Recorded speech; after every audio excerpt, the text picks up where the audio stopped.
Denbies is a large estate to the northwest of Dorking in Surrey, England. A farmhouse and surrounding land originally owned by John Denby was purchased in 1734 by Jonathan Tyers, the proprietor of Vauxhall Gardens in London, and converted into a weekend retreat. The house he built appears to have been of little architectural significance, but the Gothic garden he developed in the grounds on the theme of death achieved some notoriety, despite being short-lived. The estate was bought by Lord King of Ockham following Tyers' death in 1767, and the macabre artifacts he had installed, including 2 stone coffins topped by human skulls, were removed.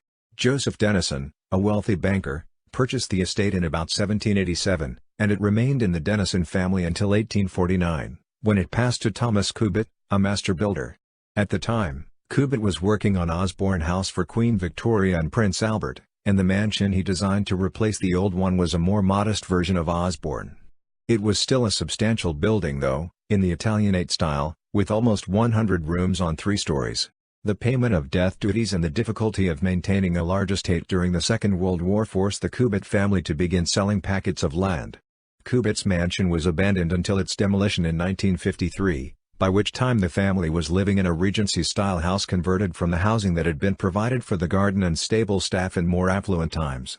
What remained of the estate, about 635 acres (2.57 square kilometers), was put on the market in 1984 and bought by Bywater, a water treatment company.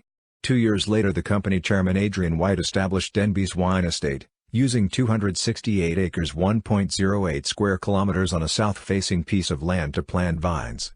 History: a farmhouse originally owned by John Denby in the mid-16th century, after whom the estate is named, stood at the heart of Denbies. The lands were sold by William Wakefield or Wakeford to Jonathan Tyers in 1734, to be developed as a weekend retreat.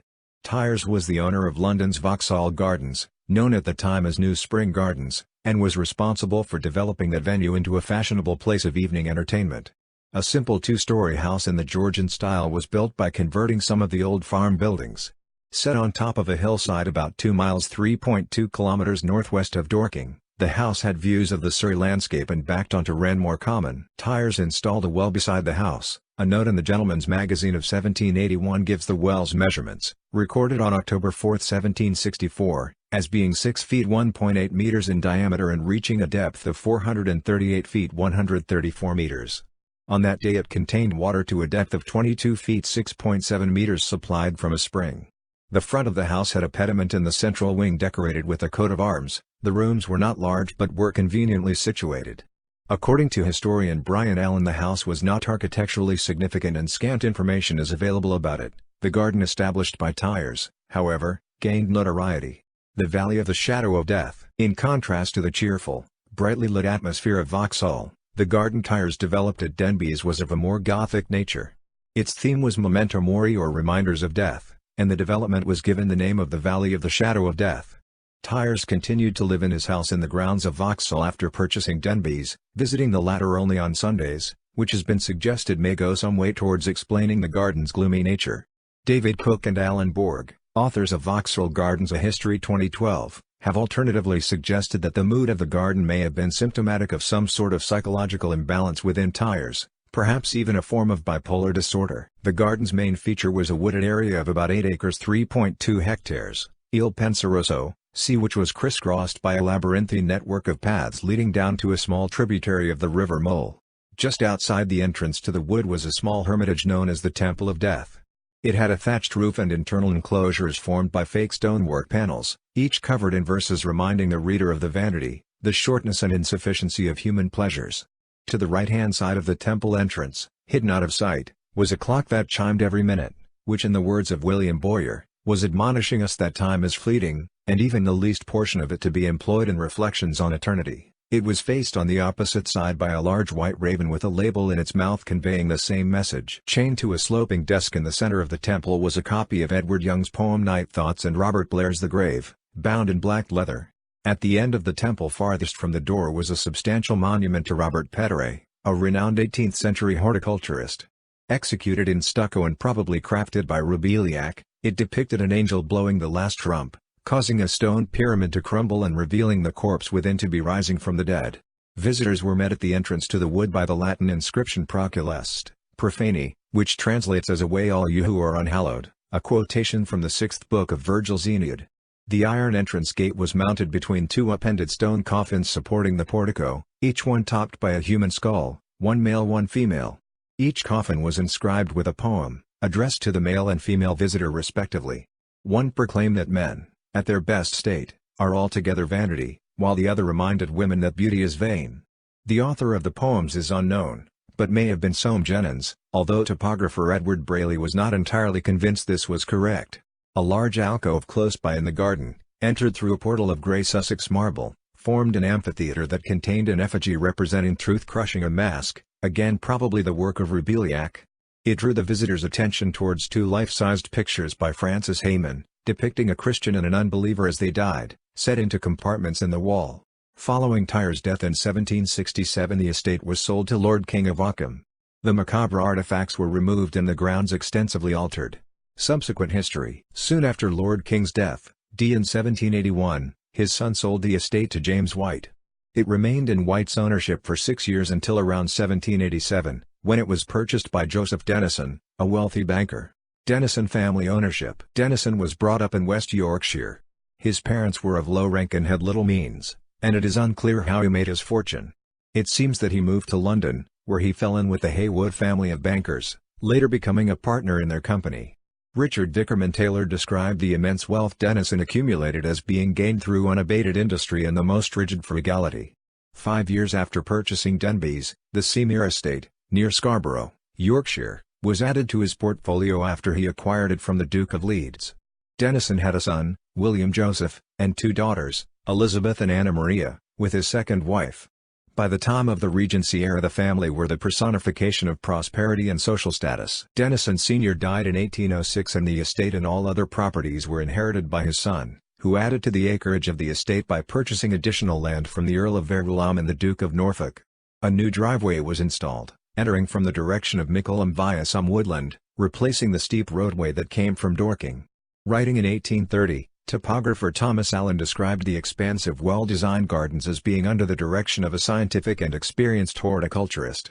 The lawns at the front of the mansion featured sprinklings of evergreens and shrubs together with formal low-level flower beds. Local people were permitted access to the estate grounds.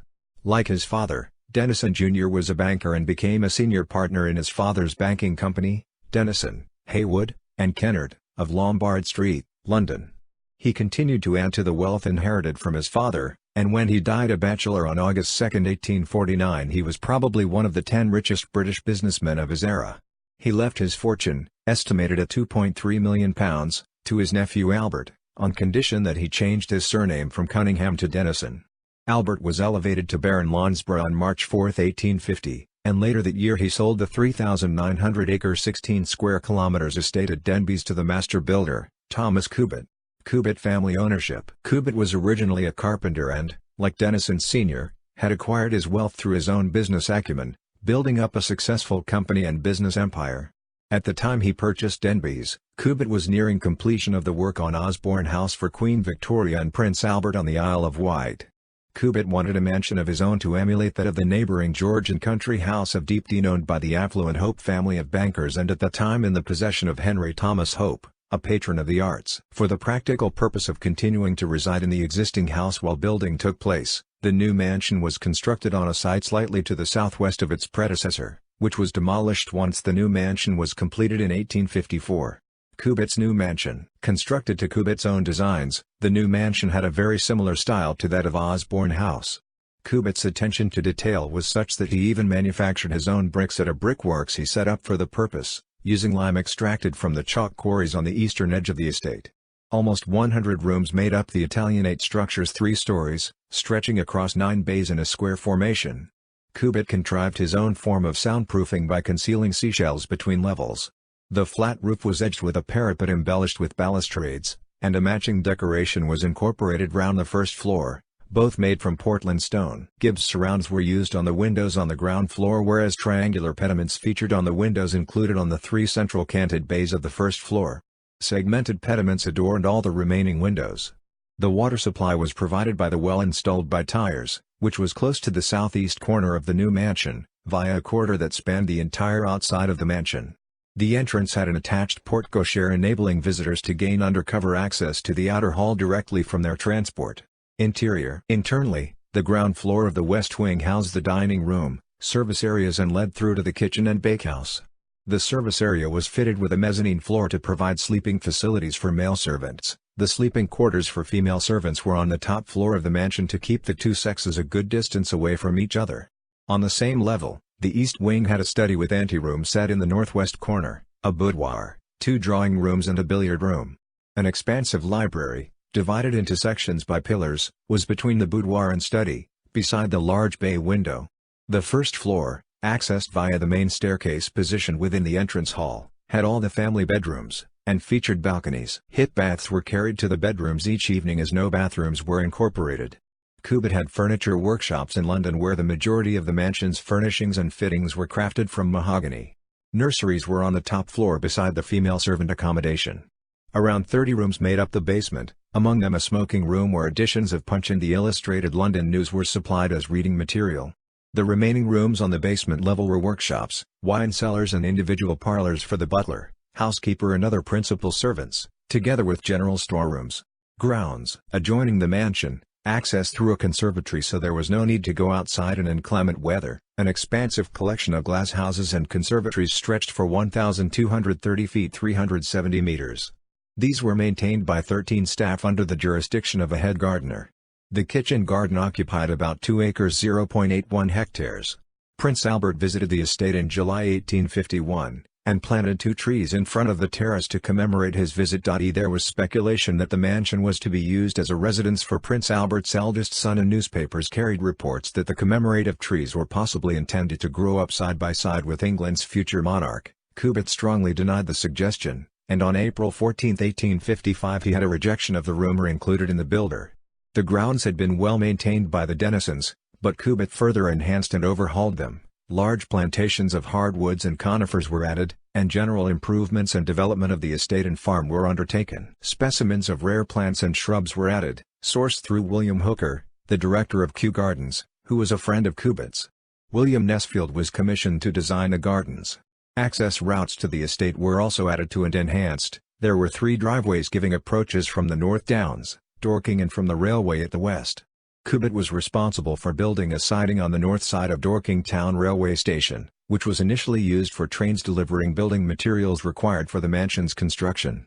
Cubitt's death and legacy. Following Cubitt's death at Denbies on December 20, 1855, his assets were valued at more than £1 million.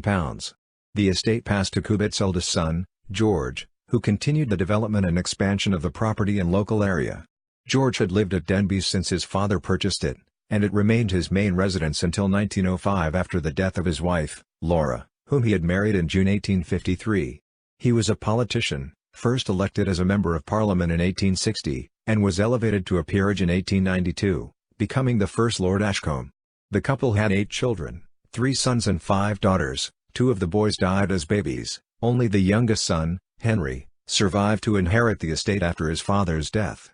During a period of expansion and prosperity under the ownership of Ashcombe, a further 2,000 acres (8.1 square kilometers) of land were secured, and gradually other acquisitions were made. The estate then stretched as far as Birtley Court, near Bramley and Churt. As a landlord and employer, by that time he had about 400 workers on the estate. He was a benevolent master and ensured he fulfilled his obligations. He commissioned Sir George Gilbert Scott, a friend and regular guest at Denbies, to design an estate church on Ranmore Common. Completed in 1859, it was named after St. Barnabas. F. Ashcombe also ensured that the basic medical needs of his workers were attended to, by having a cottage built to serve as a dispensary and a place for physicians from the nearby towns to hold twice-weekly surgeries. The cottage was also the venue for a domestic training school where the daughters of his workers received a year of education in the rudiments of domestic service before either being employed in his household or those of other country houses. Decline and dispersal. Lord Ashcombe's son, Henry, married Maud, whose father was Colonel Archibald Motto Calvert, in 1890. The couple lived on the estate near Bramley and had 6 sons. Their 3 eldest sons were killed in the First World War while on active service. Like his father, Henry followed a political career, becoming Lord Lieutenant of Surrey in 1905. That year Henry moved to the Mansion House after his father decamped to London following the death of Henry's mother. He inherited the title and extensive estate after the death of his father in 1917. The payment of death duties and the upkeep of large estates during the war resulted in large parts of the estate being auctioned on September 19, 1921. A total of £30,400 was raised by the sale of 69 lots, tallying around 232 acres (0.94 square kilometers) of land and property on the periphery of the estate just south of the railway line. Further land situated closer to Dorking town centre was sold for development in the 1930s. The breakup of the estate continued after Henry's death on October 27, 1947, when it was inherited by his fourth son Roland, who became the third Lord Ashcombe. Roland was born on January 26, 1899 and initially followed a career in the army. He married Sonia Rosemary Keppel on November 16, 1920, and they had 3 children, 2 sons, Henry and Jeremy 1927–1958, and a daughter, Rosalind. Death duties and the Second World War impacted greatly on the estate. Staffing was a problem, and maintenance and general repair costs were unsustainable. The Home Guard requisitioned a section of the mansion as its headquarters and based a training school there. Hugh Pollock, husband of the author Enid Blyton, reignited his adulterous affair with Ida Crowe after arranging work there for her as a civilian secretary. Roland transformed the buildings that had previously been used as housing for the garden and stable staff into a Regency-style house. Flooring and doors were stripped from the old mansion to be incorporated in the new house, leaving just the basic structure of Cubitt's original mansion, which had been empty since 1947. Furniture was disposed of in a clearance sale at Dorking in mid-July 1952. Cubitt's mansion was within a designated preservation area, causing the local council to refuse any suggestions that were put forward for the old mansion to be used for commercial purposes. Contractors were brought in to demolish the mansion in 1953. The company may have encountered financial problems, as the basement was not fully destroyed and was left filled with rubble from the higher levels. Transfer to National Trust and sale. Death duties were still outstanding, but in 1959 the Treasury accepted about 1,128 acres (4.56 square kilometers) of land in lieu of payment, which it passed on to the National Trust. At the end of 1963 an additional 245 acres (0.99 square kilometers) from Denbies hillside was secured by the Trust via the same route. The Trust also received 800 acres (3.2 square kilometers) directly from Lord Ashcombe in 1958 after the mansion was demolished. There had been 30 cottages on the estate in its heyday, but a policy of selling them began with a cottage given to the Trust in 1959. Roland died on October 28, 1962, and the breakup and sale of the estate continued under his son Henry, who succeeded him. By this time what remained of the estate amounted to the Regency-style house with land at the eastern end of Ranmore Common, a handful of estate cottages, an adjoining farm, known as Bradley Farm, and some estate outbuildings. Henry's third marriage was to Elizabeth, the widow of his friend Mark Dent Brocklehurst, in 1979, as she had inherited Sudeley Castle, and the couple made it their family home. 5 years later the last of the Denbies estate was offered for sale, bringing to an end more than a century of ownership by the Cubitt family. Recent times. When what remained of the estate was marketed in May 1984, the selling agents, Savills, described it as being about 635 acres (2.57 square kilometers). This figure included 312 acres (126 hectares) attached to Bradley Farm together with the farmhouse, 4 cottages and some farm buildings. Denbies House, as the Regency-style house conversion was named, had a lodge, a flat and 2 cottages, 45 acres (0.18 square kilometers) of parkland, arable land covering 32 acres (0.13 square kilometers) and 239 acres (0.97 square kilometers) devoted to sporting and amenity woodland. The centrally heated, 8-bedroomed mansion house featured 6 bathrooms and 4 reception rooms. There were also tennis courts, stables, garages and a heated swimming pool together with pool house. Bywater, a water treatment company, purchased it during the 1980s. In 1986 the company chairman Adrian White established Denbies Wine Estate, planting vines on 268 acres (1.08 square kilometers) of south-facing land.